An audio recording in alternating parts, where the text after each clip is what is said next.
kusoo dhawaada channelkayga cusub Shani Beauty. Shani Beauty waxa weeyaan an channel kii labaad run ahaantii sameeyo kii hore maahan kii hore waxaan igu soo qori doonaa hoosta and sidoo arki kartaan waxaan rabaa inaan la qaybsado channelkan muhiimadan u sameeyo waxay tahay inaan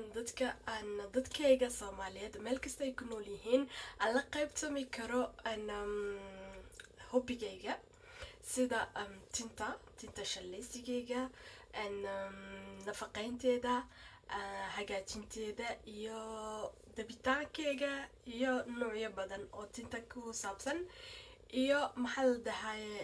inaan iyo sheekooyinka dhawaynta waa halkiina wakase salaam calaykum محبي وكل على الأمير كريم